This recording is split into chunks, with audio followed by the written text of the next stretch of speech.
Talofa lava o se whaagoponga le nei o telefou mai Wellingtone I le tautua a le siufonga o le lomua.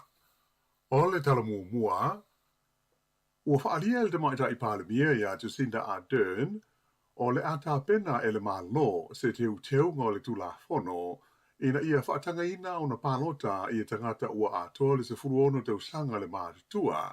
e tu sai o se whaai unga na tu ina mai e le whaamsinonga maurunga ana nafi. Ai o le pasia, ma le pasia o se whaai unga lea e tu ina atu e whaia e le maota o le palemene.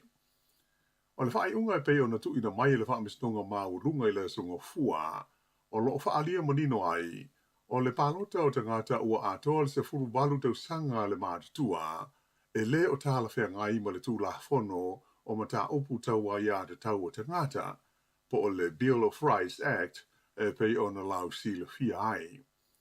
O le whaia o se swinga I le tū la fono whai ngā palota, e mana o mia ai le langolangoina e le toru kuata o sui a whai pule o le pāle bene, ia po o le furisia leo manatu o tangata e langolangoina, e awala I se palota whaapitoa po o se referendum. Ta uala ai le pāle mia I se whailo inga mala autu stala, o na o ia tūlanga, e le te tau wai o na whaia o se whaai unga e nā o le mālo, ai le tau na a fia umai le pāle mene o le tunuu. Sa tala noina le kabineta le neimata opu ana nafi, ia mamanatu ai, e le leile ta pena o se tulafono tau whaofi, e pānota ia le sfurono tau sanga, e tui natu I le palemene, e whaia I aisa na whaai unga. A whai e pasi ai, e mauti noa, e le whaonga ina le swinga I leisi pānota tele New Zealand e so oi nei. Ua uma o na whaai mai le taitai o le patia le National, Christopher Luxon, e le langolangoina e lato I tū I se swinga whapenei, ona o loo le lei ale tū la fono o loo iai le teimi nei, e amata le se fuluwalu teu sanga le matua le tangata, e te tau ai o na pānota.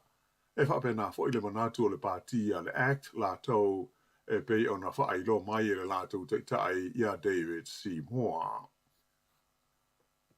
O le so lulu atai au le ufa amoe moe le whale tupe wha leo New Zealand, o le awha iaise si tanga o pito I mahawanunga, o le fua o tului o tupe ai tā lafu I le tono o le tunu a o anga ai na wha malo sia I a taumu whainga, mo le tau tā hofi o fia o le si tai o le tau o le soifuanga.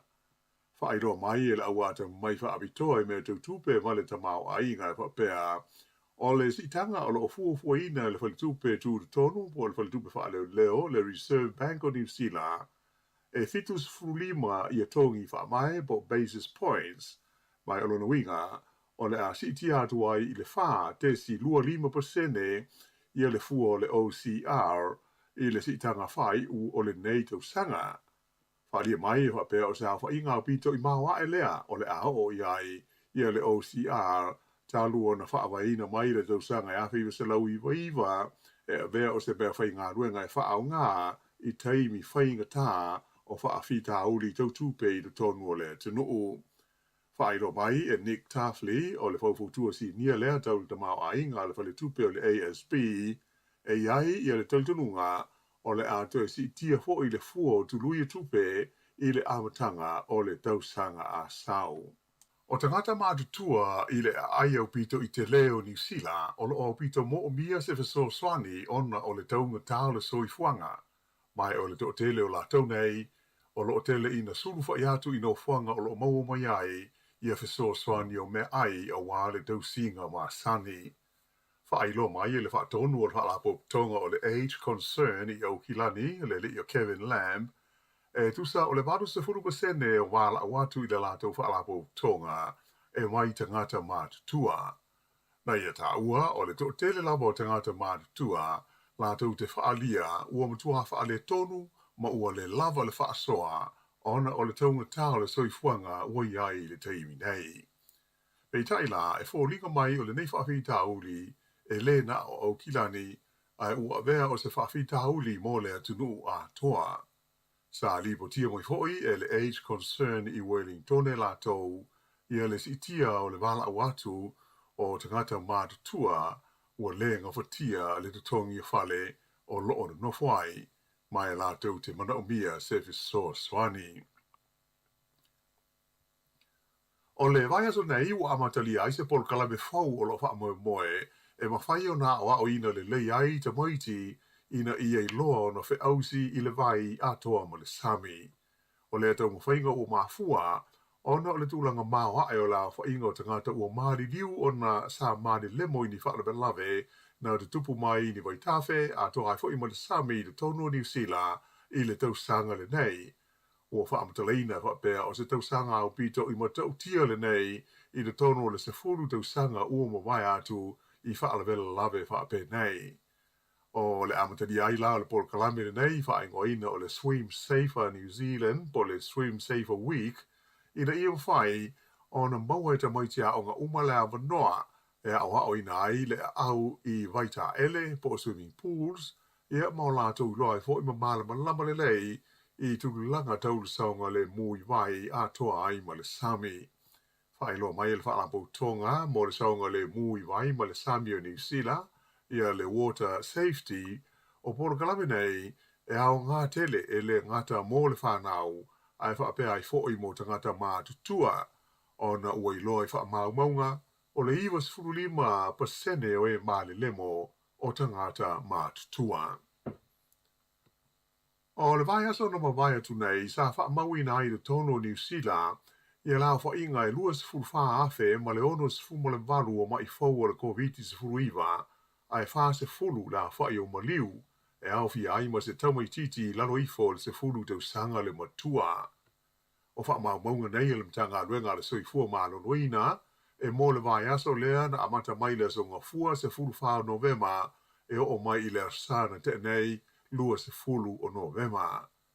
E o mai i le songa fua nafi, e to a toru se lau lua se fulu lima, le a whai o tangata sa tau fia i whale mai, ona o le COVID, e au fi ai le to tolu, i le tonu o potu mō ngase ti ngā ina. Whaalia mai fōi, o le teimi nei, o lea ua o atu, i le lua afe, se lau walu fulu ma le lua, i le a whai inga o tangata ua maari liu, i le tonu o le tino o ona o le COVID se furu iwa. Mai ua sili le titi lava i le tasi tesi maleiva miliona le a whainga o tangata o New Zealand atoa ua maua i le neifa ma i matau tia talu ona o mai i vai whanua o New Zealand nei. O le vai aso i ona tua atu sa tula i mai ai i le luas futasi afe lima se lau iwa lima la whai o mai fau i tua i le lautele le tunuu ai lima se fuluono le a whai o maliu. O le masina fau e tu lai ai luma le wha misinonga maa o lunga i neipia ia se li i ua mōdia ona o le mali wai o sta mai tai le lava ai i le vai aso na te nei. O le tai au le sfraile sa wala ui nai se fsosani e leo ona o se wha le lave na lipotia mai se fale i le awala i ngō o le Nuffield Avenue i le pita nuu o Marewa le ana mali wai se ta mai tai tōru se fulwha tau sanga o le soifua. Ai o le fiafi o le stona ina so ai na tau fia i loa ma loka i leo le li nei e fast food varu tu sanga le matua e ma ua whaia i ai mō dianga nei o lo tau fia le wha ai loi na mai o lo na ingoa i le teimi nei ai ua wha atulunga ina o le aso se fulu iwa o te sema e o ne ai o ia i le wha amasi nonga. O loo tau fie le whale mai Gisborne, ia se li ina manua ti ngā ina ua whasi ni tangata na hawhi atu ilo na whale e mana nao ini pia mani mea inu maa losi. O loo whaatau sa ngaina e leo i lewa aenga o le tunuu ia le sosia ni atu nisi sa ono mōli mawina le whaala me lawe pe tusa o le afole iwa i le pō le asto nai. Whaalia mai e leo o se urungari maa tutua si dia le ta ionas funtau sanga le soifua na afia i lea whaala me lawe i lo la whale le Parkview Place i Riverdale. Sa solo muli atu i aise ta avale ni tūpunanga Talofa se to wha i le vāle se furu walu ma le lua se furu tau sanga le maa tua ma nga i atua i la tau ma whai i le ta maa loa i le whai te to o le whale e mana nao ini mea inu mani pia. Ai ina ua tariane le tangata le nei e le aini ana pia na oso wha ia i loa o ia ma tae stasilo na ulu i se whangu e ma ta kiki solo ai ia lona tino. sa muludiane ave o ye le falama I Gisborne e tu nga ia manu ai le naulu fa pe mo na IVA so aso mai ua toa mai o ye le teimi nei. Fa lia mo ye le leo I Gisborne ia le fa no tele ona o le tulanga onga o maftianga o le nei tangata a mai se o leo so fa ia o ia le fai to toa o lona fale.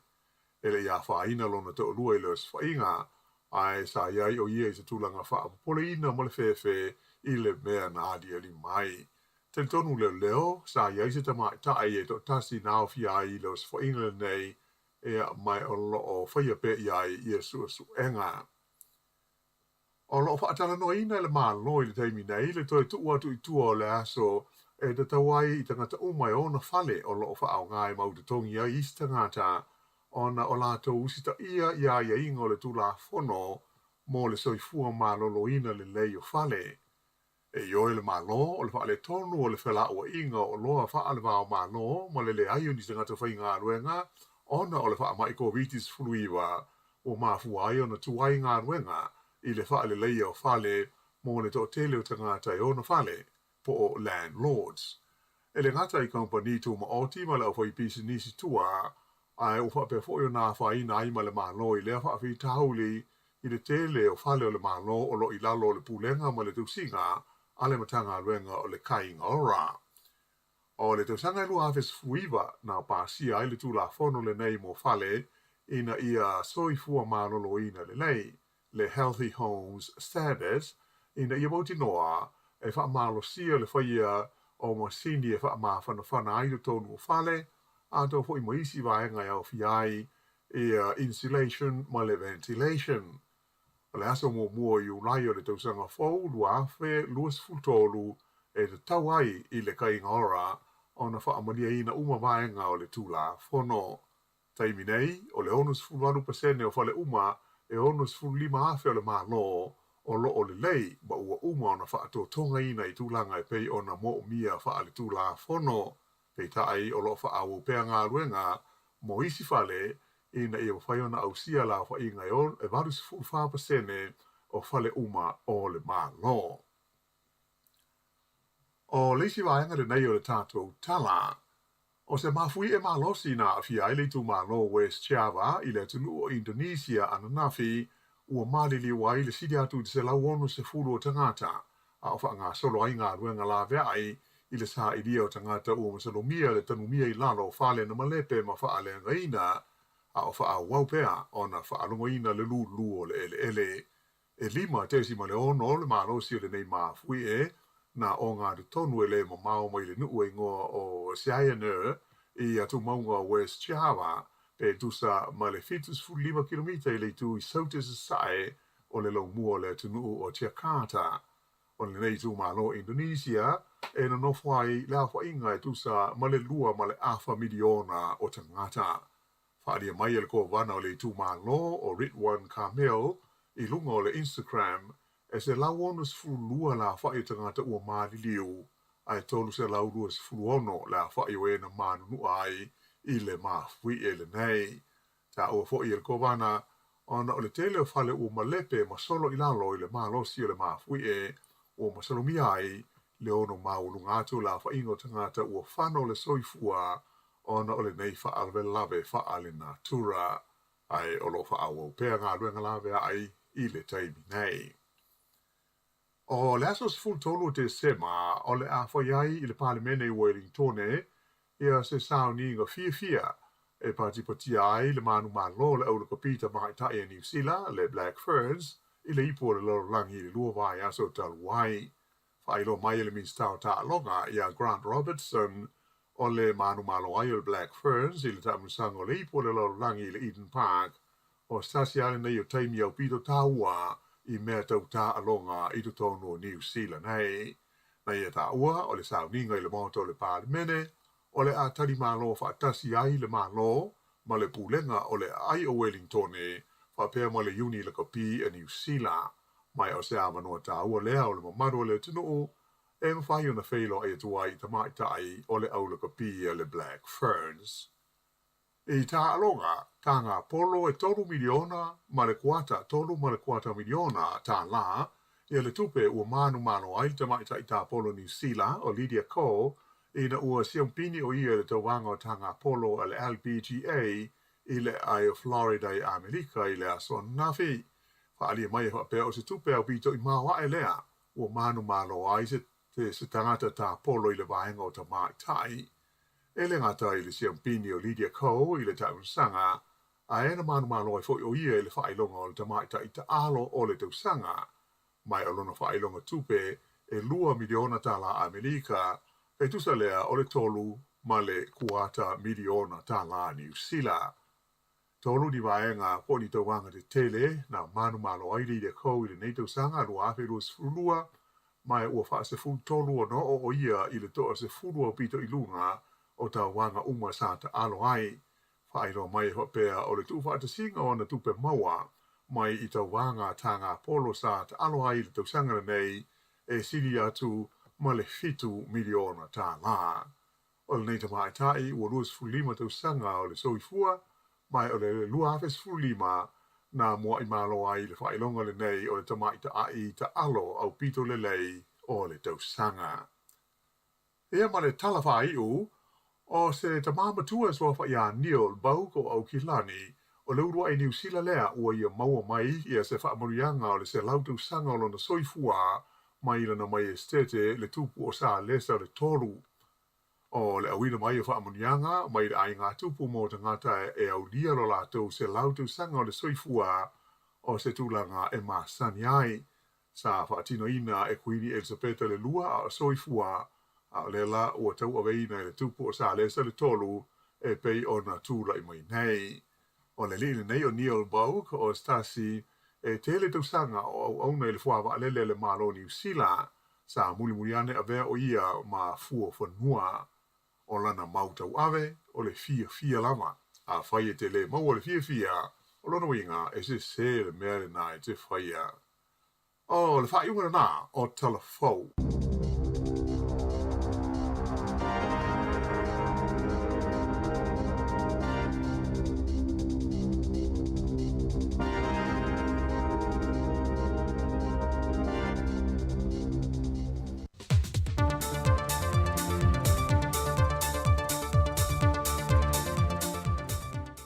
Toi whaatala whāturu tātou tunu pele nei aso fau ia ai alo maia o se whao poponga o tala mea lo tutupulu tātou o tunu o. O le putia le pepal sa vali, le whae loi le whaton silio le pūlengo o nanga o Waa Samoa, le tō whalau timu ia a fōwele se vā ai. E wina se lia ma le whāse lau seila sa molo ngā lulue le teimi nei company Waa a le MSC ma le Kiwi Rail. Ai ua whai nesi whaawhainga tau na sa i lio ni awanoa. Mo nisi alo seilo lea tunu olo whaatali tali ni awanoa, e sa ili manui ai mō lato a inga. O whaai loa lau timu ia, e to o lua se fulu alo mwhanau lea tunu seila lea ua whai malo longa mai a inga mo neiva yaso, ma toe tali wai lea mō ngā wenga. Ai o lea ua laki isi alo seila tama i ta e to wha lea tunu, lewa maua la tua wanoa ngā lulu e lunga o Waa Meli. O le masina fōlea le a whai malanga toi le isi to lua lea tatoe, e a matai la ngā luenga iawa maua. E yeisi vaenga to i titi o tātou se lewa ngā lulu nei i ngā luenga whaawai teimi New Zealand, whantasei ma Australia, o na umafu a ngai patino i nei o lātou a inga ma whanau. O nisi wale mawhai o na toi malanga i ngā luenga i lunga o Waa, o noa fianga sa afia me i ngā ruenga i lungo ia Waa sa ngā lulu e ai. Mai fōfōfoi, i le matu ia o le soli ngā tūla whono sa afia i la tau. Ai o nisi o alo lea tino, na tutuli mai o na oa fianga mā, e pei o le whaata mala ma le whaiwhaianga i ngā ruenga, e ono toe maua lao lato wawano whai ngā ruenga pe ato e tālo sanga ia lava company. O isi seila lea tino, na whamalo lo mai so ngā tula whono matu ia,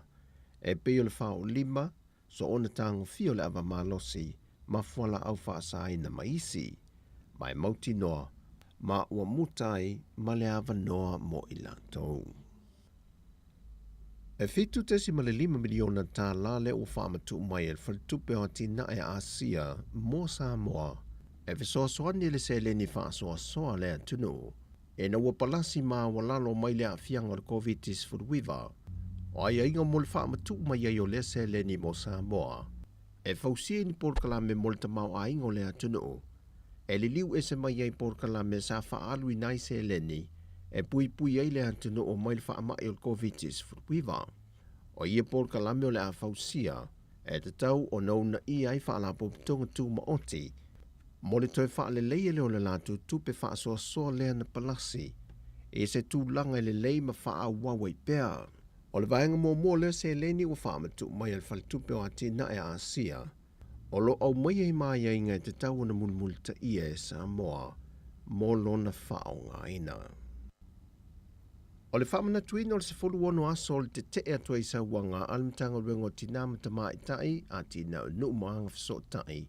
O se potkala me te te atua i leo i o le nofo le lei ai mai se lava i te tonu a inga. O le tausanga le nei wa fuafua ina i se sini wha au tu e wha peo le fafola le fala e wha ma ape ina ai mana tunatunga e tala ai le wha whai lele ina leo le malu o tina matama i tai. Tangata e iaia a fianga tu mau le soifua ai mai se foi i ta mama whanau. O le whamoe moe le mtanga luengo tina matama i tai. O le a mate lea solusifu ma le valu o le maasina le nei o Novemba. E tua maoto le whalo le maloi matangi le lua, e le tu lai fitu le tae au. Mau iel wha moe o le wha ai unga le pokalame, o le a wha ai ua tu le sal le longa, e le aso se fulu o te sema po le maasina fau, le wha tu teia i le fitu i le tae au. O se ava no wa toi tu unya tuai le mtanga luenga i le antunu, e da ia tutu whata se whaamuta sa wanga, wa vema whaafita au leo ngonga i le malua yo ainga, e le ngata i nuu au whaapea fo i le atunu. Wa te talo atu matanga luenga, ina ia la e ina le lanu liuli, e wha i loa ai le te te atu i sa wanga. Wa wala au ina le matanga luenga o tina matama i tai, le au whai pese le puni ala waa, e la tau te whaafia fia i le whaamoe moe. Mai o se porkalame o whaatatia le malo, mo ana paanga.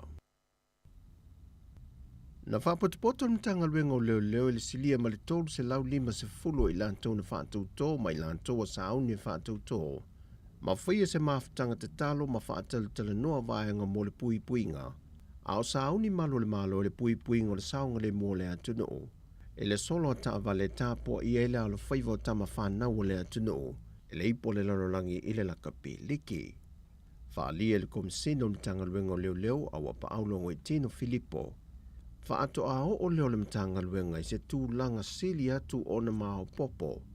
Masi i tia ai le anganga ngā lulue whaatasi. E na wa amata la lato ngā luenga i se maafutanga te talo. Mai o ina whaalia e wapa au. Wa ia wa ai se malo si anga e sili atu o na whaapitoa. Wa tau ave ina e li matama i ta i leo leo. E le whaatino ino la lato tiute. Mai wa avea le ma wha malo si au ia i lato uma. A walo atu le whaatino ino lato tiute. Whai loa wapa au wa wha mawina le tala wha solo pito leo langa tau tuo ia fo i leo leo. Lo lato moli mawina leo langa loto nuo tangata o Samoa. A o iai le tāpua ingo le toa Samoa le wha ai unga le vaiaso. O le vainga sa iai a pia. Sa whape nā fo i le tūlanga sa iai le tautua malu le malo i sa vai. Whape fo i manu i tua. Na whaaftai e malu le malo le atunu. E le fesoa soani mai le lātu ngā luenga whaafaingo fiai, o nei le iai se whaalawe lawe na tūlai mai. Whaalia wapa au, wa toi foia tu nei le tūla whono lona tūlanga sa iai, le whaamamaluina o tūlanga uma, mō tangata uma o le atunu, ina ia muli ta ia. O tala fowia mai sa mō manuia le ne yaso, whaasoi foia.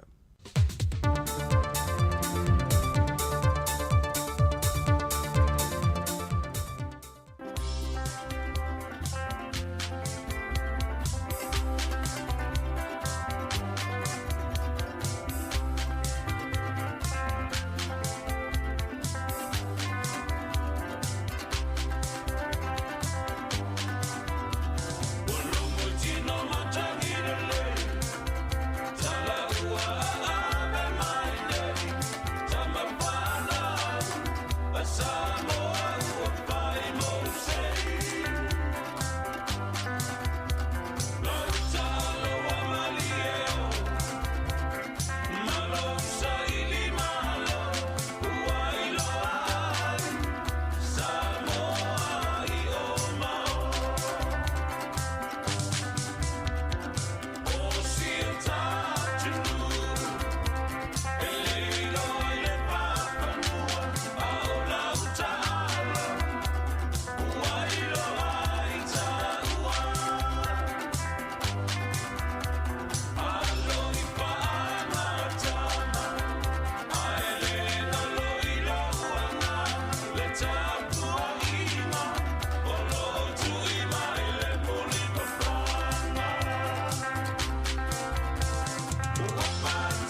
Ia le sunga ia suao Felice Mikaele ma le pesele na Tautua Samoa na foi sa auto whaafonga I le toe awinato tātou talafou. Tala mai Samoa ia whaape fo I matala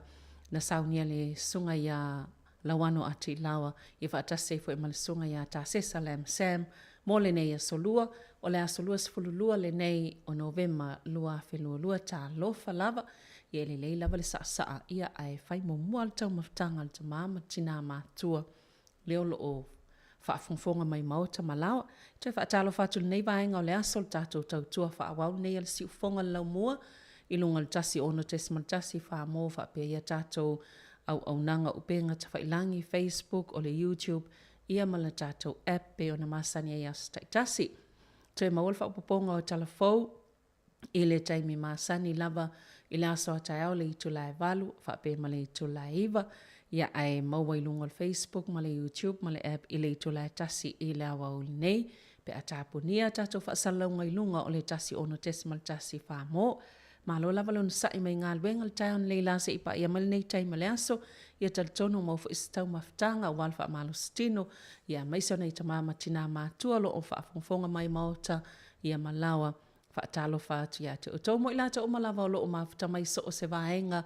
o le lalangi I lunga upenga te whailangi ale si ufonga lau mua Talofa malo lava I le tapua inga whaftai fo I langulang mai I le tautua le tatou le tio whaawau whaafiefianga I le nei vaenga o le aso ia o whiangai fo I malo longa I le nei taimi ia ai mai se fo I o tau maftanga mo I latou o lo o whainga luenga whaafongfonga mai I tono whainga luenga Talofa lava ma lo lava le soifua ia tau o ma lava. O le whaasisilanga tā ua, e whaamanatu atu I le mamalo le tātou au whaafonga, e iailawa ia te tau I lalo le tulafono o le Broadcasting Act tasiiwa valuiwa, e whai eisau whaasea po o se whai tionga I mata upu, tau I whaasalalau ngai lunga le Samoa Capital Radio. O lo o au ili lalo le upenga o sota inga le pūlenga o whaasalaunga, po le Broadcasting Standards Authority, bsa.gov.nz. Ai inga mo le whai o sau whaasea I se polkalame whaamanu ali ai lau whaafonga anga. O lo o au fia I vaenga nei, o le ale teime mawhaiona whai se whaasea, o ai tu ai ngā polkalame mawhaiona o whaasea ai, o ai e whao o iai la o whaasea mō le teime mō mua, whaaftai.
Tono tusa umatanta wile fia maua leo se tupe fa upopo mo aso fia le ni Krismasi. E tonu se funua fetala fa ilo tupe mo samni le digital mo se e fa ia ia stetasi se ia lia le Krismasi. Fa tau sa digital top up tonu sfutala pe siliantu malafu yo ai ngai Samoa e fa ngai le digital international app. Le upenga te fa ilangi po se fa lo la tane. La for ni lo sa top up mo se wa bro ai te o malo ai isa vai ngole tonu se funua fetala. Ia inga fa bitoa. E mai ala di fa bitoa ila solus ku tolu te se malua filurua. O le tautua le si ufonga o le laumua o lo iai fo i le langolango a le New Zealand On Air.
Ole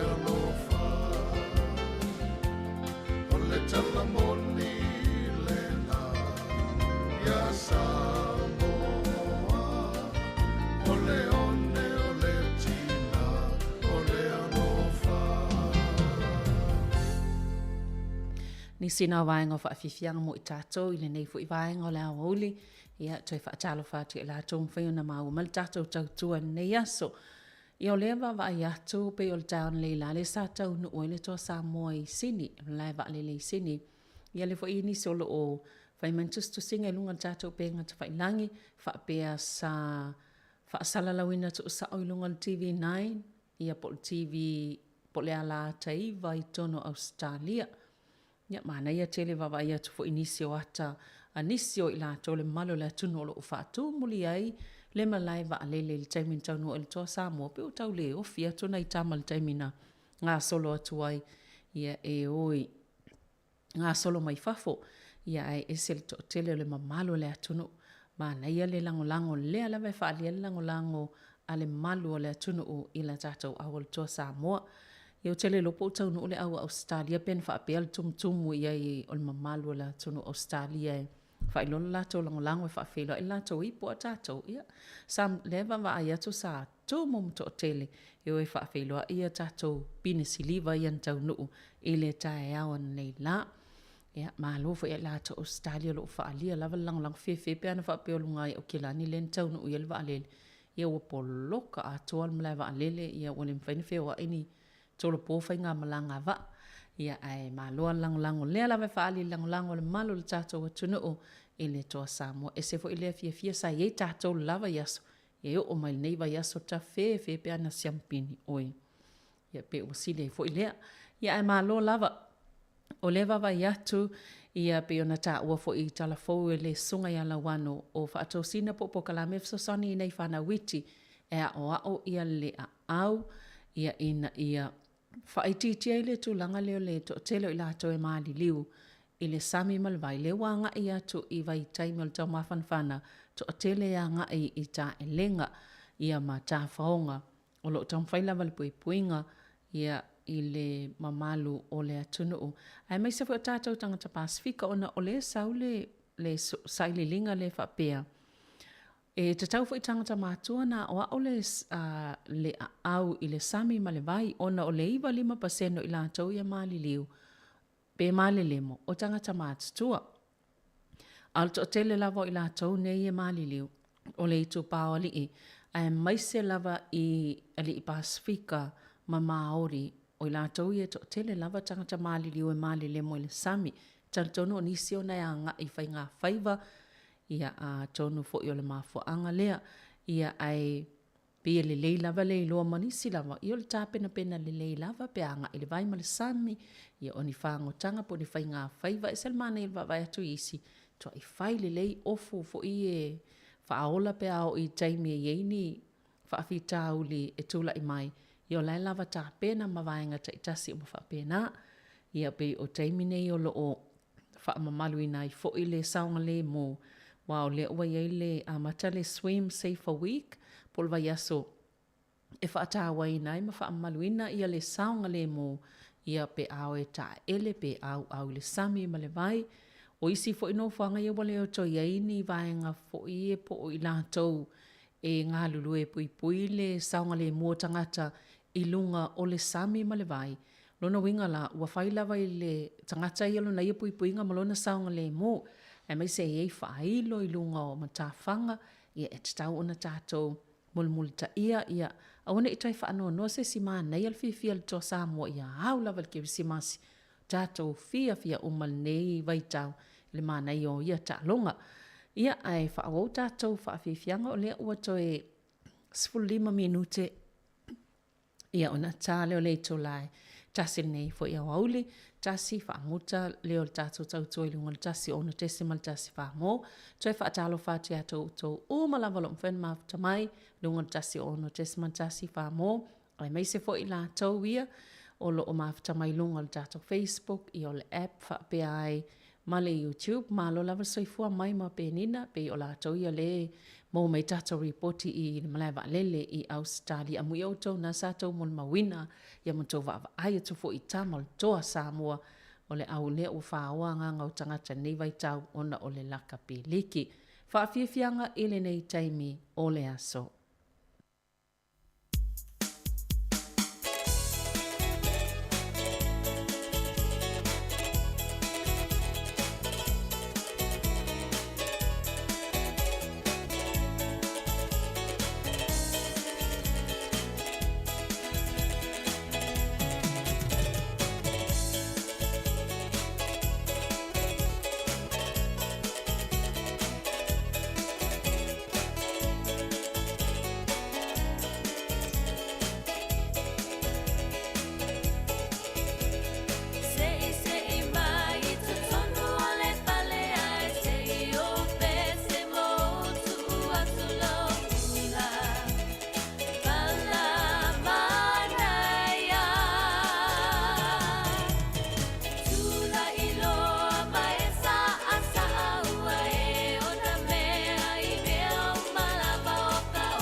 Ia a tato iai pe le nei tai mi o lo vesi ai pe le fia o nganga o tangata ona o le toa Samoa. Ai ele tala le mātau atu pe ona whaasala wa istamale sa ta alo le aua Australia o se alo fu Samoa tino whaasua ma le au i pe o lo wawa atu i tala o ta alonga mai atu no i whafoma Australia. Leana ta alo po le 10 minute muli anto ata mo e atu ai tonu i sui atu i le aua Australia. Whailola e si alo lea Samoa. O le alo foi Australia, lona whaanono ona iei foi ni stangata sa, fai ni tustu singa mani whaopunga i whaapea. Ele o iyo Samoa leanga lele o talo mo Samoa. Ia peila o whaanoa noa ma mawhati ai foi isia tau le lea. Ona o le whaapea, o lona tamao le Samoa, lona tinao le Australia, o le alu umai whai masui o atunu ui e lua. Ia ai pei wa langona lava le whaanono ona o whaapea o ele o iyo Samoa. Man toi to tolu na yalum fa na Samoa sa ta alu Australia vola tama le o mari le tolu ye la to fa pe ma le fa u ya nanai ia po o alu na fa na o fa na Samoa na len ta alu ne au le Australia mari tau langi ma Jeremiah nanai la to ye tol ia man tu fo ta to e so se me la va ta alu ai pe e longolongo ai Samoa tātou te mita lava po o whea lava le atunu. Ia ai a tātou wawa ai atu le anoa i o tangata a le piki mai ei ma filo mai i tātou whanau Samoa. Ia e tātou te mita ai foi. Ina i nei alum whanau Samoa loo ta ape solo i so se vaenga lalangi. Whaonga ia lātou tā leni, ia mau lātou anga waa. Ia ai tātou te mita toa tātou Samoa. Ia ai ona o le tātou taimi to e 5 minuto an talo le to lai tasi mantua o le whaawau pe ilunga o le Facebook ma le YouTube le tātou tautua ia to e whaatalo whaatu pe whaamaloa tu ia te utou o malawa mwhena mafuta mal down le la se ipa ia mal nei taima le aso talo whalawa ia Pua Maris ia ma pola siunai mafuta mai ia Pua i inai o Kilani. Ia talitono lo mana ia tau ia te utou whaamalu mātou ai lo mana ia fo ile sulo lai nisi o taimi. Ia ai mol taimi nei whaaftai lava ia ila tolo mafuta mai lunga le teo tasi ono te simantasi whaamo to e amata fo le tautua mai le tula e fitul tai au pe a whai ele ma o sau Facebook ma sau YouTube. Ia mwhaina e toi whaafonga mai le tai au mol taimi nei whaaftai lava le whaafonga mai tantasi toi awina atua tātou talafou mai Samoa ia matala mai i le tātou ofisa whaasala lau nei.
Sina tau le tai au se vaila au i o mawhatianga.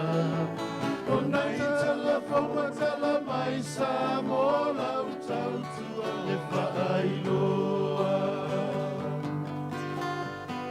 Le simfofonga o le lau mua lau le itio i Aotearoa. O te pese atu ai ma fia mo o e Samoa au e fefe o so o ai le lalo langi atoa.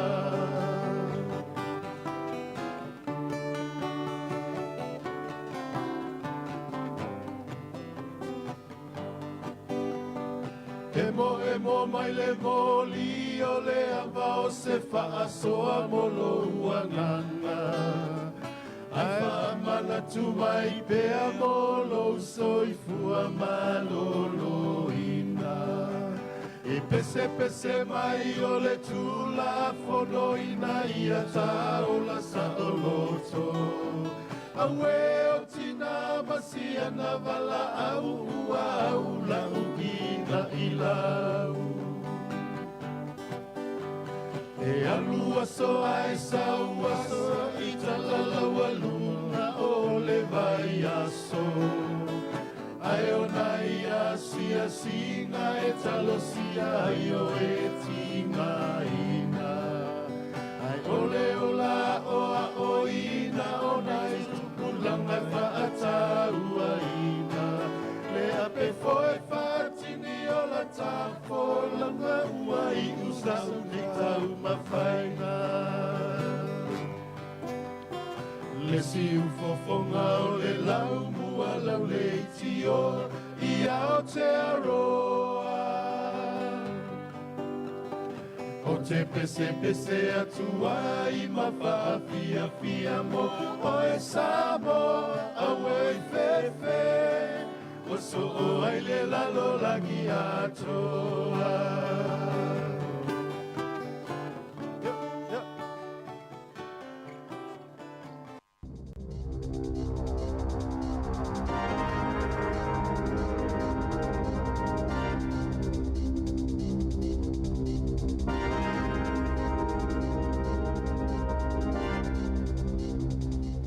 Talofa lava o se whaagoponga le nei o telefou mai Wellingtone i le tautua a le siu fonga o le loumua. O le talamumua, ua whaalia le te maita i palemia ia Jacinda Ardern, o le ata pena e le malo se teu ngā le tula fono, ina ia whaatanga ina o na palota i tangata ua atoa le se furuono tau sanga le mātua, e tu sai o se whaai unga na tu ina mai e le whaamsinonga maurunga ana nafi. Ai o le pasia, ma le pasia o se whaai unga lea e tu ina atu e whaia e le maota o le palemene. O le whaai unga e peo na tu ina mai e le whaamsinonga maurunga i le songa fua, o lo whaalia manino ai, o le palota o tangata ua atoa le se furu walu tau sanga le mātua, e le o tāla whea ngai ma le tū la fono, o mata opu tau a ia te tau o tangata, po o le Bill of Rights Act e pei o na lau sila fia ai. O le whaia o se swinga i le tū la fono whai ngā pālota, e mana o mia aile langolangoina e le toru kuata o sui a whai pule o le pāle bene, ia po o le furisia leo manatu o tangata e langolangoina, e awala i se pālota wha apitoa po o se referendum. Ta uala ai le pāle mia i se whailo inga mala autu stala, o na o ia tūlanga, e le te tau waio na whaia o se whaai unga e nā o le mālo, a e te tau na a fia umai le pāle mene o le tunuu. Sa tala noina le kabineta le neimata opu ana nafi, ia mamanatu ai, e le leile te pena o se tūla whono tau whaofi, e pālota i alis furuono tau sanga, e tuu i nātu i le pāle mene, e whaia i aisa na whaai unga. A whai e pāsi ai, e mauti noa, e le whaonga ina le swinga i leisi pālota tele New Zealand e so oi nei. Ua umao na whaai lo mai le taitai o le pātia le National, Christopher Luxon, e le langolango ina e lato i tū i e se swinga whapenei, ona o loo le lei ale tū la whono lo i ai le teimi nei, e amata le se fuluwalu teu sanga le matua le tangata, e te tau ai ona pālota. E whapena fo i le manatu o le pātia le Act lato, e pei ona whaai lo mai e le lato taitai ia David C. Moore. O le so lulu a tae au leo wha amoe moe le whale tupe wha leo leo New Zealand, o le a whai aise si tanga o pito i maha lunga, o le fua o tului o tupe ai tā lafu i le tono le tino u, a o anga ai na wha malo sia i a taumu whainga, mo le tau tā hofi o fia o le si taai o le tau o le soi fuanga. Whaai roa mai e le awata mai wha abitoa i mea tau tupe ma le tamau ai ngai wha pēa, o le si tanga o lo fua ina le whale tupe tū le tonu, po le whale tupe wha leo le Reserve Bank o New Zealand, e fitus fulima i a tongi wha mai po basis points, mai o lona winga, o le a si tia atu ai i le wha te si 25% ia le fua o le OCR i le si tanga whai u o le nei tau sanga. Whalia mai e whapea o sa wha inga o pito i mawa e lea o le a o i ai ia le OCR talu o na whaawaina mai le tau sanga e awhi se lau i waiwa e a vea o se bea whai ngā ruenga e wha au ngā i taimi whai ngā tā o wha a whita uli tau tupe i le tonu o le tunu. Whairo mai e Nick Taffley o le whaufutua si nia lea tau te mau a inga le whale tupe o le ASB e iai i le tautununga o le a toe si tia fo i le fua o tului tupe i le amatanga o le tausanga a sau. O tangata mātutua i le ai au pito i te leo New Zealand o le o pito mo o mia se feso swani ona o le taunga tau le soifuanga. Mai o le to tele o la tau nei o lo tele ina sulu fa iatu ino fuanga o lo mau mai ai ia feso swani o me ai o wale tau singa ma sani. Whailo mai le whaatonu o le whaalapo tonga o le age concern i au kilani le li o Kevin Lamb e tusa o le vadu se 40% o wala awatu i le lato whaalapo tonga e mai tangata mātutua. Na ia ta ua o le tele labo o tangata mātutua lato te whaalia ua matua whaale tonu ma ua le lava le whaasoa ona o le taunga tau le soifuanga ua iai le teimi nei. Pei taila e fōlinga mai o le nei whaafita uli e le na o au kilani ai ua vea o se whaafita uli mo le atunu a toa. Sa lipo tia moi foi e le age concern i Wellingtone la tou ia le sitia o le wala awatu o tangata mātutua ua le ngawhatia le tutongi a whale o loo na nofwai mai la tou te mana o mia service source wani. O le vai aso nei ua amatali ai se pol kalame fau o lo wha moe moe e mawhai o nā o ina le lei ai te moiti ina i ei loa no fe ausi i le vai atoa mo le sami.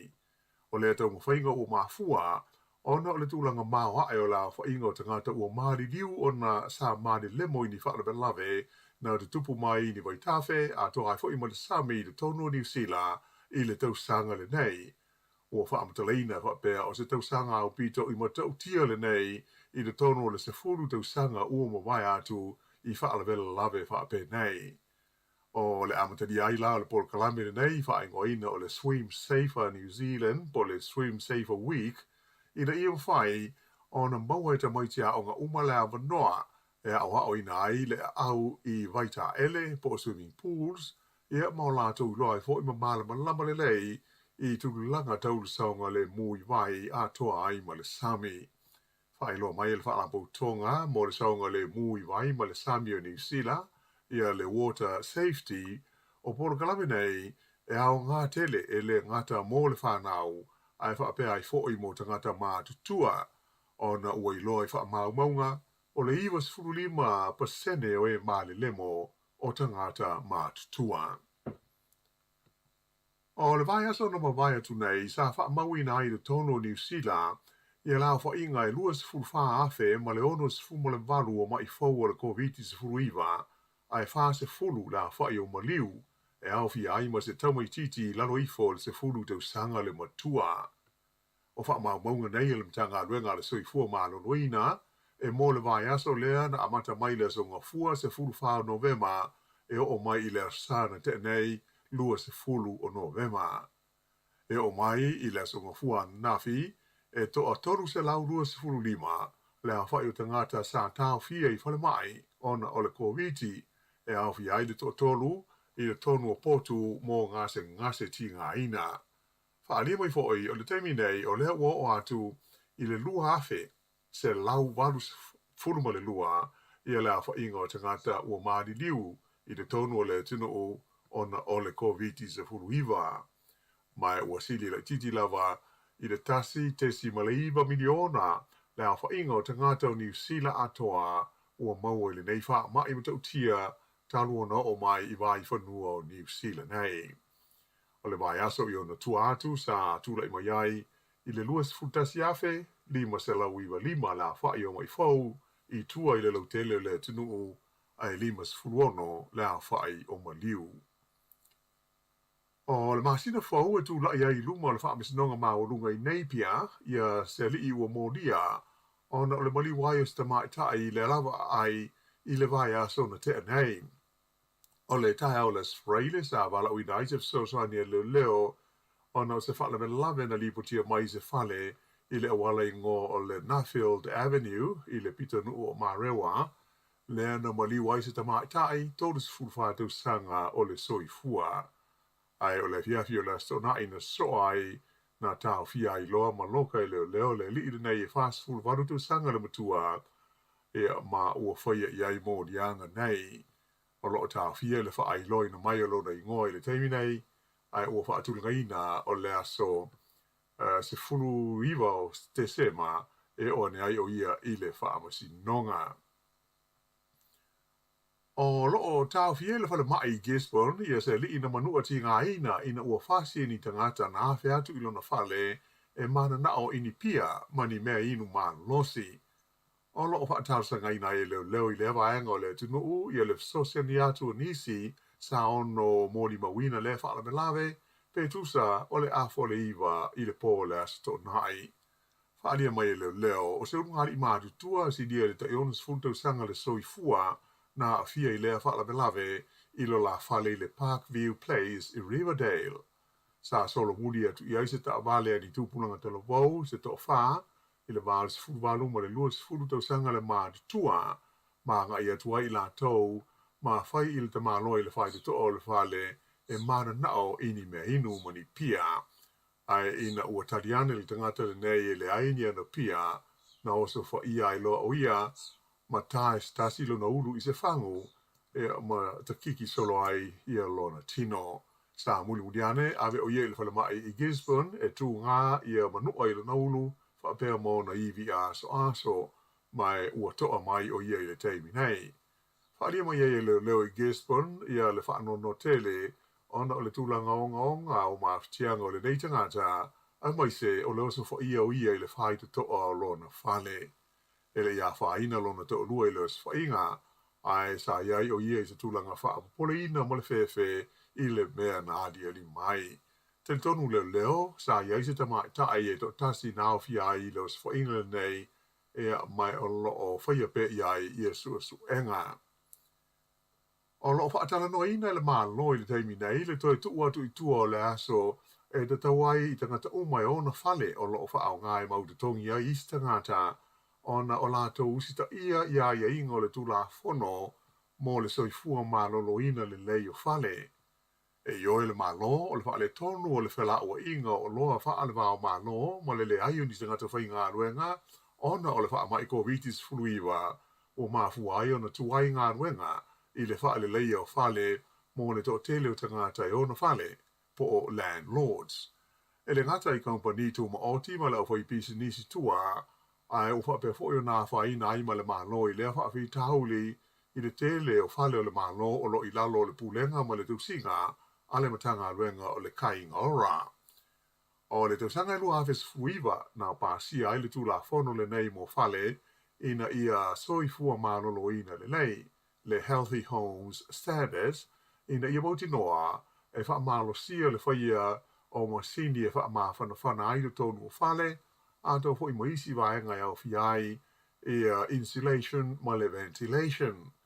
O le aso mua I ulai o le tausanga fau lua awhe luas fultolu e te tau ai I le kainga ora o na wha amania ina uma vaenga o le tūla whono. Taimi nei, o le onus fulwaru pasene o whale uma e onus fullima awhe o le malo o lo o le lei ma ua uma o na wha ato tonga ina I tūlanga e pei o na mo mia wha le tūla whono. Pei taai o lo wha awu pea ngā ruenga mo isi whale ina ia whai ona au sia la wha inga e on e varus fulwha pasene o whale uma o le malo. O leisi vaenga le nei o le tātou tala. O se mafui e malosi na awhia ai le tu malo West Java I le tunu o Indonesia ananafi ua malili wa I le sidi atu se lau ono se fulu o tangata a ofa ngā solo ai ngā ruenga la vea ai I le sa idia o tangata ua masalomia le tanumia I lalo whale na malepe ma whaale ngaina a ofa a waupea o na whaalongoina le lulu o le ele. E lima tesi ma le ono le malosi o le nei mafui e na o ngā te tonu e le mamao mai le nuu e ngoa o Sianer I atu maunga West Java pe tusa ma le fitus fu 5 kilomita le tu I saute se sae o le Lomua le tunu o Jakarta. O le nei tu malo Indonesia, e no nofwai le afa inga tusa ma le lua ma le afa miliona o tangata. Whaaria mai le ko wana o le tu malo o Ritwan Kamel I lunga o le Instagram, e se lauonus fu lua la whai tangata ua maadiliu, ai tolu se laurua se fu ono la whai o ena manunu ai, I le mafui e le nei. Ta ua fo I le ko wana, ona o le tele o whale ua malepe ma solo ilalo I le malosi o le mafui e, o masalo mi ai, le ono maulunga atu la whaingo tangata ua whano le soifua, ona o le nei whaalwe lawe whaale natura, ai o lo whaawau pēr ngā ruenga lawe ai I le taimi nei. O le asos full tolu te sema, o le a whaiai I le palimene I Wellingtone, ia se sao ni ngā fia, e pati ai le manu malo le au le kapita mai tai New Zealand, le Black Ferns, I le ipo le loro langi le lua vai aso taluai. Whailo mai le minstau ta longa ia Grant Robertson, o le manu malo ai le Black Ferns, I le tamusango le ipo le loro langi le Eden Park, o stasi ale nei o taimi au pito taua, I mea tau ta alonga I to tono New Zealand nei. Na ia ta ua, o le sauninga I le moto le palimene, o le a tari malo whaatasi ai le malo, ma le pulenga o le ai o Wellingtone, whapea ma le uni le kapi a New Zealand, mai o se amanua ta ua lea o le mamaro le tunu, e mwhai o na whailo e tuai tamai tai o le au le kapi a le Black Ferns.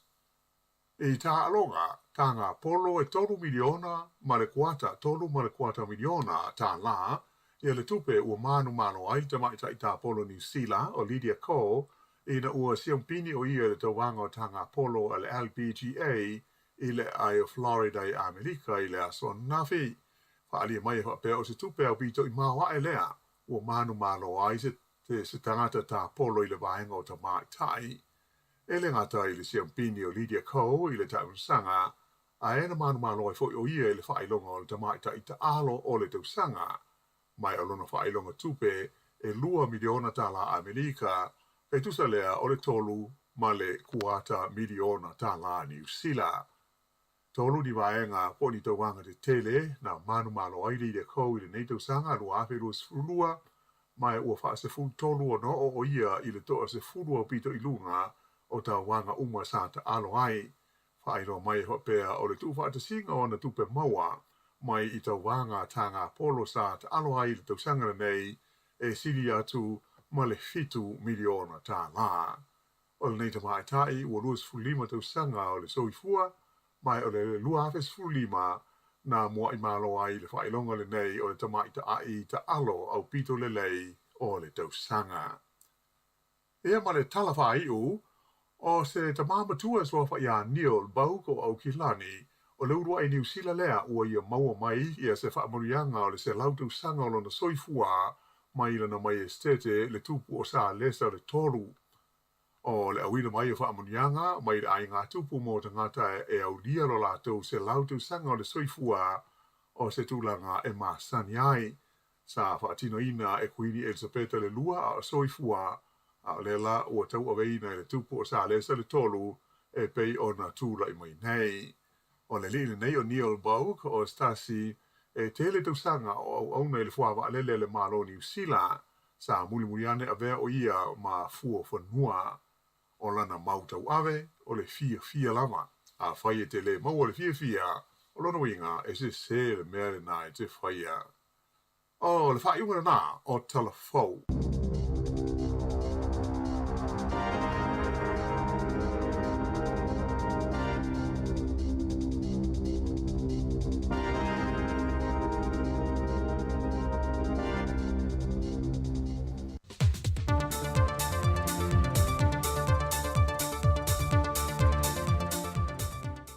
Toi whaatala whāturu tātou tunu pele nia so fau ia ai alo maia o se whao poponga o tane mea lo tutupulu tātou o tunu o. O le ipotia le pepa le Savali, le whae loa le whāton silio le pūlengo o nanga o Waa Samoa, le tō whālau timu ia a fōwele se wā ai. E wina se lia ma le whāse lau seila Samoa lo ngā lue le Tevi Nei Company Waa a le MSC ma le Kiwi Rail. Ai ua whai nesi whaawhainga tau na sa I lio ni awanoa, mo nisi alo seilo lea tunu olo whaatali tali ni awanoa, e sa ili manui ai mō lato wa inga. O whaai loa lau timu ia, e to o lua se furu alo mwhanau o lea tunu seila lea ua whai malo longa mai ainga mo neiva yaso, ma toe tali wai lea mō ngā wenga. Ai o lea ua laki isi alo seila ta maa ita e to o wha lea tunu, lea ua maua lato wa awanoa ngā lulu e lunga o wa meli. O le masina fōlea le a whai malanga toi le isi to o lua lea te toe, e a matai la ngā luenga ia wa maua. E yeisi vaenga to I titi o tātou seile wa ngā lulu nei I ngā luenga whaawai teimi New Zealand, whaantasei ma Australia, o na o mafu angai patino I nei o lātou ainga ma whanau. O nisi wale mawhai o na toe malanga I ngā luenga I lunga o waa, o no a fianga sa a fia mai I ngā luenga I lunga o ia waa sa ngā lulu e ai. Mai foi I le matu ia o le soli ngā tū la fono sa a fia I la tau. Ai o nisi o alo lea tino, na tutuli mai o na o a fianga mā, e pei o le whaata mala ma le whaiwhaianga I ngā luenga,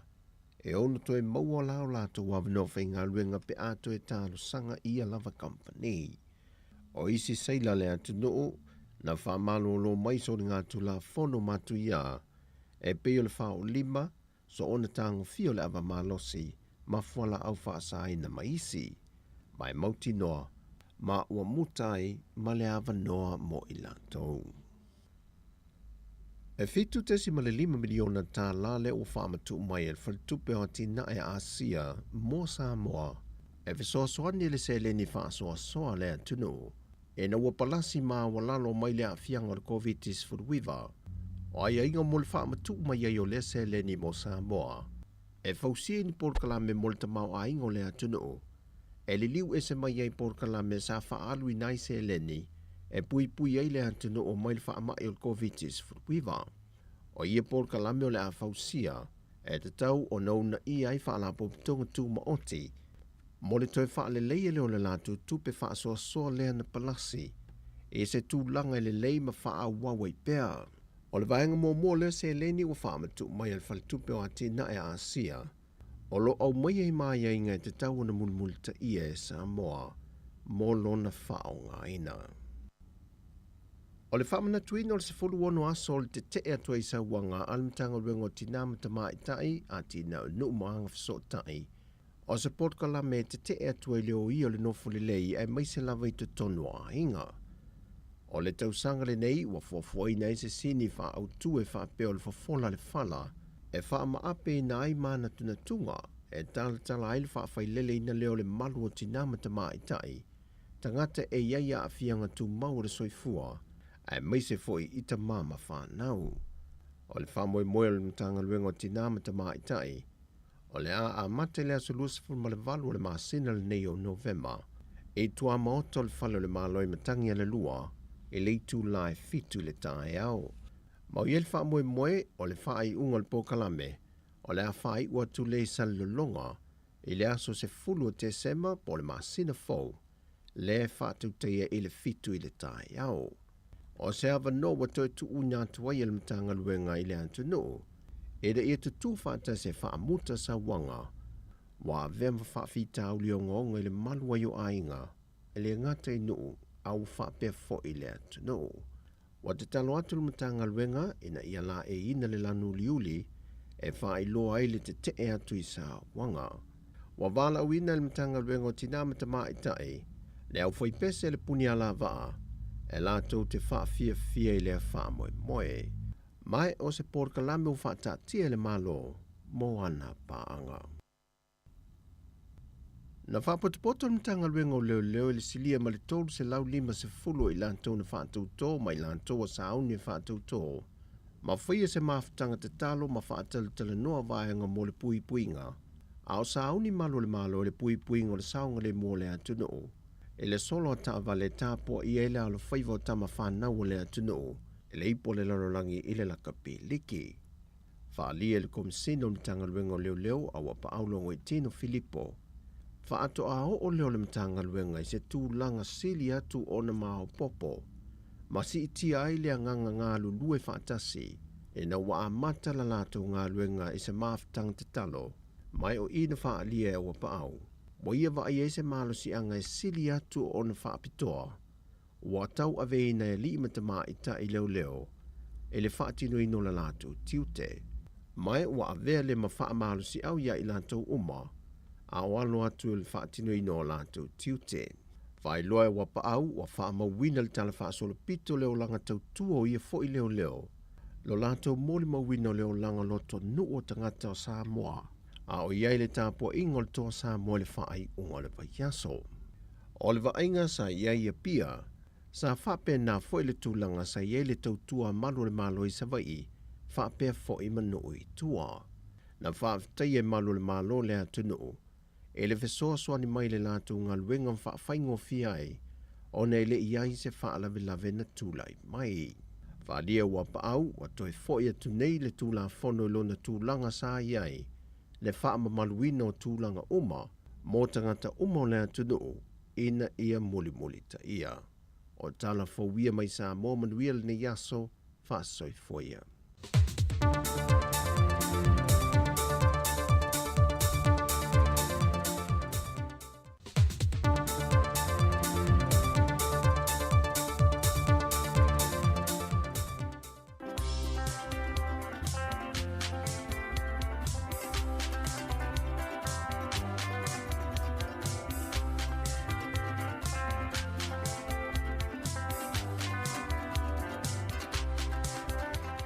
Ia le nasa o tau whaafonga mai to ewina ato tātou Talafou, Tala Mai Samoa, ia ma tala fo in saunia e le sunga ia la wano a tilawa whape fo le sunga ia ta sisa le msam, to e maol whaapoponga o Talafou, e le aso a taiao, ai o lea ua luas fuluono minute te eile i tula e tasi i le nei fo i vaenga o le awa uli.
Tama Samoa,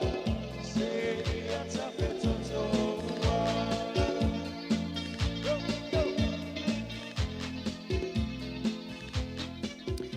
Ia whaafifianga nā mai le au whaipese a le o le whaili a le RSA ia le ngō le pese Tama Samoa a le pese ntusiaina e le sunga ia Swau Felice Mikaele pese o lau ilua tātou te fia lava whaalongolongo o mai ia te whaatalo whātia i la tolo mwhaina mafuta mai lunga tātou pe ngata whailangi ia atonu ai o le puenga le pese le whaamalulua tua inisi o whailua mai lea lei o na maua lalo atu le leo le tato musika. Ia ai whaatalo whaatu malo lava leon sa. O le wawa ia atu ilunga o penga te whailangi mantua fo i le tamalau Australia. Lea na whaila na pue lea na alwa itua stamale le awan tua Samoa. Ia o le wawa ia atu Angus Crichton.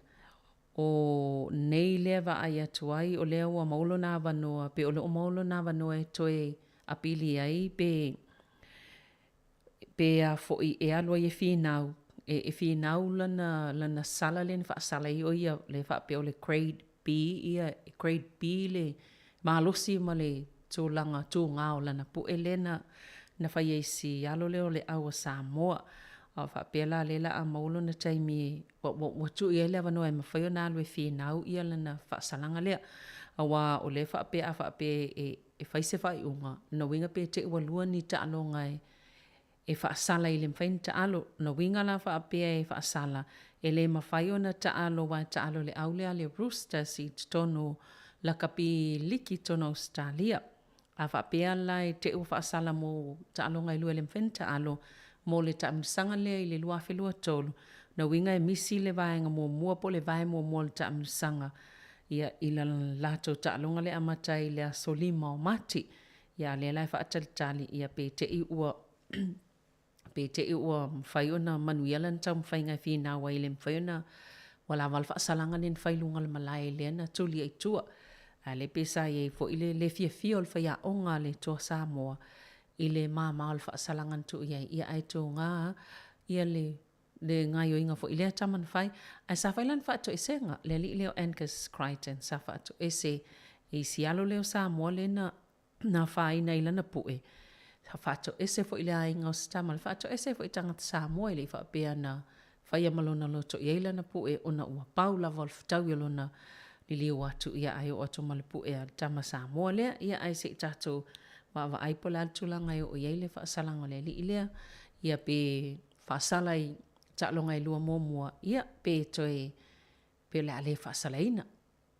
pe wala wala sala len sala i tuli i tua i minutes fulu Mali e o le stala le wawa ia tu i tono le atunu o saina tulo o le mali e o mome o mamoe e le lafu mamoe le nae tu mai tono o le pa a o saina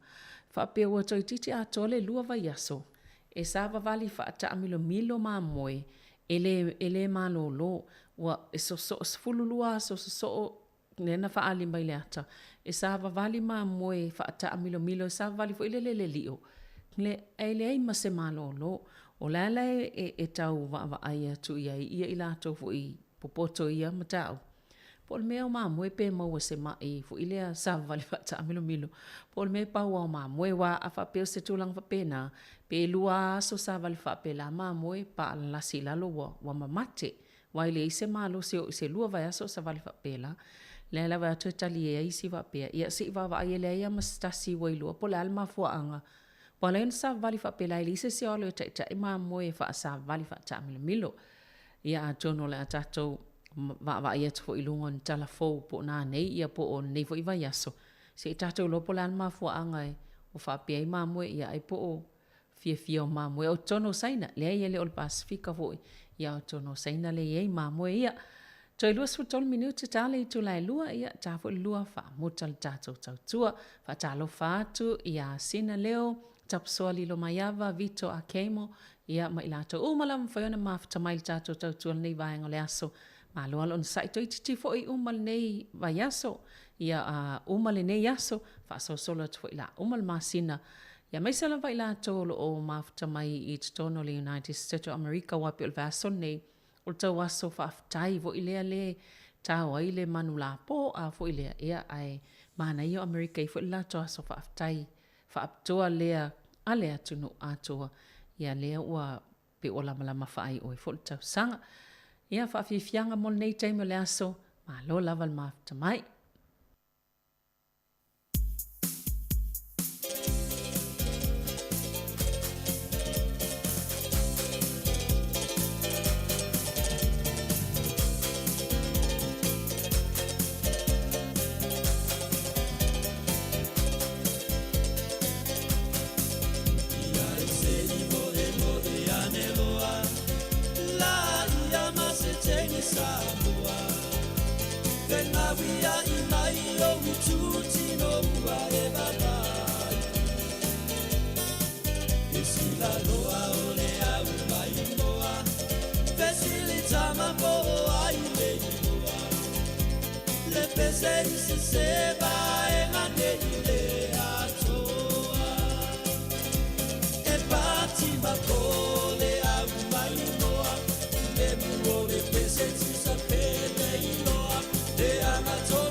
Lo lau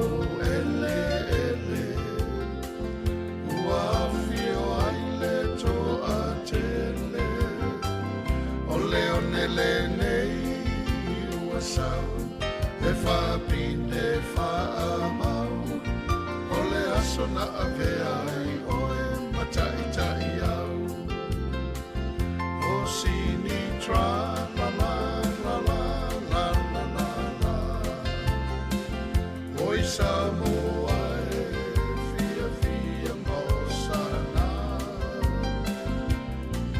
talamoni lena ya Samoa. Ole one ole tina ole alofa. Ola ulupe lena lena salele. Ua mautulanga inu ua tele. Ua salalau solo le tala Samoa male atu basa.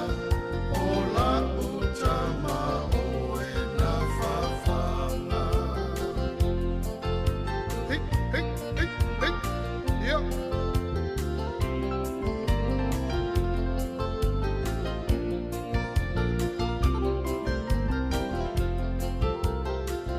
Hawhai ole a tatou,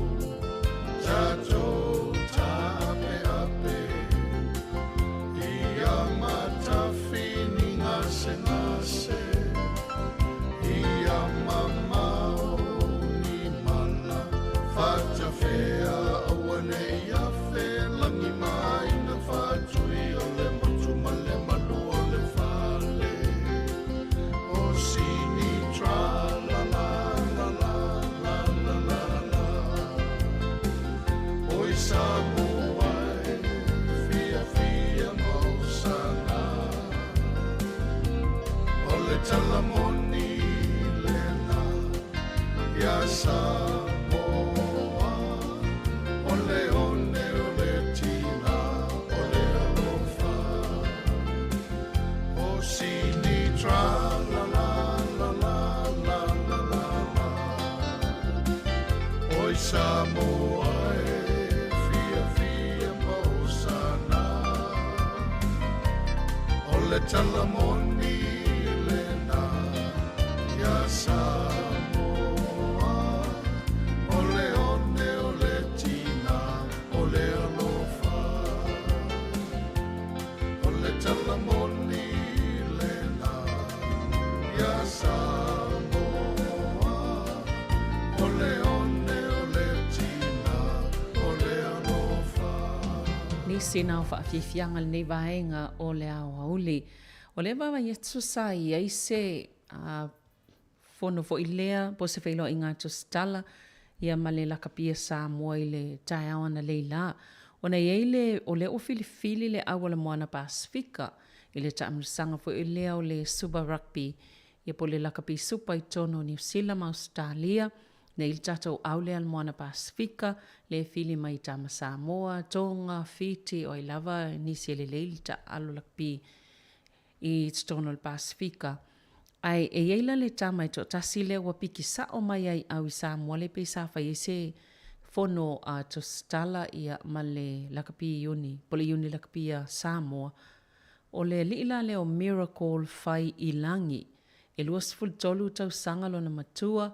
Ia pe o le whapea sa piki mai lava i le whaia o ngā ulu lea le awala moana Pasifika, Aaron Major. Ia male isia tātou whaia o ngā lea le moana Pasifika o le laina i luma o le ota filo tia. E ele ta amnasanga na sa whai e tu whaatasi e fo i lea ia awi al Pasifika i ta whai e suwa i fiti. Pe ila o inale sa maka mai ai ele sungal whaia o ngā lea moana Pasifika ia si alo leo Samoa. O Miracle fai ilangi, mai le alalfanga o vai lele. Ia le whapea e mana ia telelan ta alo, ia e le fo isa fai masui o le aulaka pia Samoa le taito o fitu e malosi. Ia mai pe e fai lavasi e ona tūlanga nai maua e pe o le savava ai i le whaia onga le moana Pasifika, le fo isa sa noa le whaia onga Aaron Major. Te leo ta leni na wa ai e le tofat singa lea. Ia ai le mwhena piki uma, a le la sa piki mai los tama lea piki sa o mai lava i Samoa i vai lele. Mai lal mana i o le whai o le au lea le moana Pasifika. Maua i awanoa nai whanau ie, mana i alo matam whanau ie i tutono le Pasifika pe la o Samoa. Ia le ua fili mai lava i tutono, lai ta alo i tutono Samoa. I le au lea vai lele. Ia le tama nao Miracle, fai ilangi, luas fultolu tau sangalo na matua. E la maisi tama ia e to a whā ia e fōu i le au lea le moana Pasifika le ufilfili whaopopo ia i la tau ia sai e le tau sangan tia nei. E au fiai ia Abraham Pole o le au o Otako. Sai e lava e sasu ia tu ia i la tau ia na manu al ta msanga lua filua lua. Ia o le isi tangata le iai o le first 5. Ia po o le numerous fulu a le Manu Samoa. Tangata leo le alo leo di Angelo le wila luas fulima tau sanga le ua piki mai el whaia onga o na sale le lavalan ta alo le NPC mo Waikato tau sanga nei whata se ma le li lea o Mahonri Nakuru ia sa ta alo i Tasman Mako ia ma North Harbour ia whata se ai ma Michael Curry le fo ila ua wa maua ia kon karate ta alo ai full time ia mo le lakapi supa le Pasifika lua filua tolu ia o le aso tona luas fulu 5 o Februari le ta alonga mua lava le moana Pasifika a mataile ta amsanga leo le lakapi supa ta alo ila ma le awafiti o le Fijian Drua ia le lai fa pia o fa ingoina ta alonga le o le Battle of the Pacific o le tau al Pasifika o isol. Ia Aaron Mecha le fa alielo na nganga fia ia o le a va aiese au pitsilo na leilea mai tangata o mal Pasifika le ngata le au moana Pasifika e fa pia fo ile au fiti. Ia ai iai le fa moe o le faia onga ia tau mawhai i esta longa e faia ia pia le alai tilo i le asos full mal fao a perila e ta aloi male Queensland Raids ia e ave o se ta'alonga whaapitoa lava le ta'alonga le asos full fa a perila ta'aloa i le moana Pasifika ma le au lea a le Raids ia au Queensland le tapua ia le tele o le au Australia ia ai pe onisi na va inga maneia tele ta'alonga le nei vai aso i le tula i mai o alum tama whanau asio tātou atunu ia mai se fo le Pasifika mo le mawina fo le teine lea le sa maua le whailonga o le teine fo le pito silio na alu iluma lana ta alo i le ta'alonga taito asfulima le ufili mai i le aula New Zealand le sa ta alo taito asfulima e fo lun pito Samoa ia le teine le Rupi tui ata le whainga ina ufa ulanan pine wale sa tanga foa ilana pine auro i se tasi o tangata tamai titi matamata i le tapua inga o le aulen sampini ai. Ia le lantoi foa i ele siana pine i le po le il tufanga whailonga le alak pio lalangi. Ia e pe sa wha ula e stasi fo i sa aviam kaptene o le au stasi fo i o alo Samoa ia tamai tai o wha mausili. Ia e pe sa whai ele tala tamai tai le Rupi tui. Ia 685 lava le ne tau e tau langi lava po le ono valu 5 Samoa pe oisol ia la fo i wha e patipatia mai e sila alo Samoa tau i alo Samoa po le alo New Zealand ia le tato tamwhainga i alo tama whanau a Samoa te ine Samoa i tono ta alonga nei fo i vai tau ia toe iwa minuta ntalo le to lai lua watu sina whaafifianga lea ia o na tato fo i lea le tau walunga o tato Tautua mole nei fo ia so whaftai lava le whafong mai.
Ia whamalo o le ua toe 5 minuta ntale o le ito la e lua le nei au auli, ia tautua nā le saunga le muilunga o wala titele. Ono le sa iele reporti, tangata umai to ono ina mali liuilunga o wala titele i tutonu o New Zealand i le whai unga le vai aso. To ono tangata na mali liu.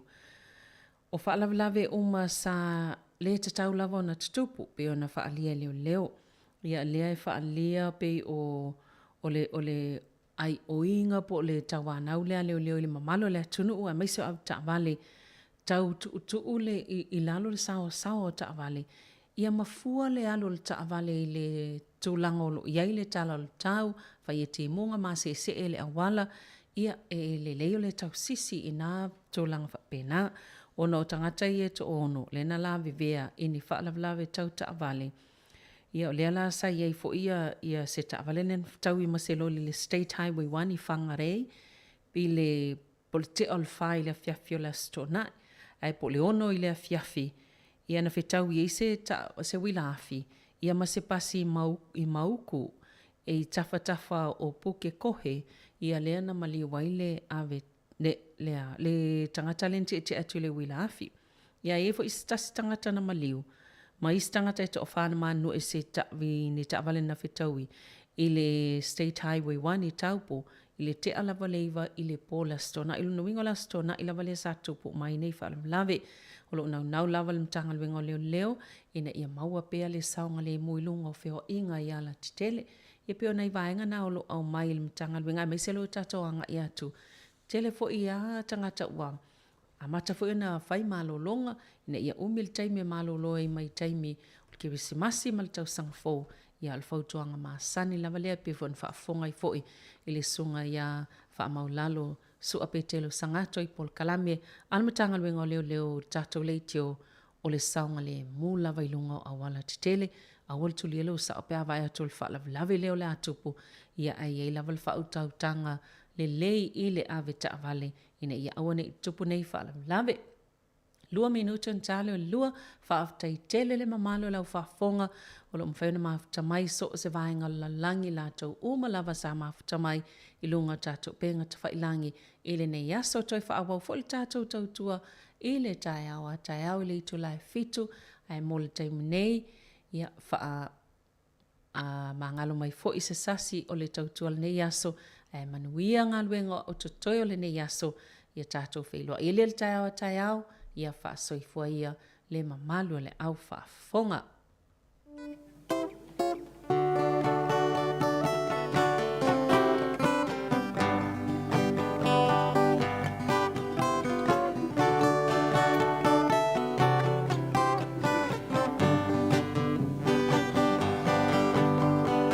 Samoa e iwi au te leto e au talaina, i sau tautua lo whai pea au walau tāpua inga. O lau leiti o na mua i malai langa ngana Samoa i New Zealand. Ua talu se fulua i nei tau sana le atua i a tau taina. Ma lei fua mai le tae ao fo i lau tāpua i ngā amata. O whaafea ngai o lātou whai maua leo la whaalea nganga. Sina tau le tae ao se vaila au i o mawhatianga. O nei tala whaumatala mai Samoa lau tautua le whaailoa. Le siufofonga o le lau mua lau leiti o i Aotearoa. O te pese atu ai ma whaafia mo o e Samoa au e fefe. O so o ai le lalo langi atoa.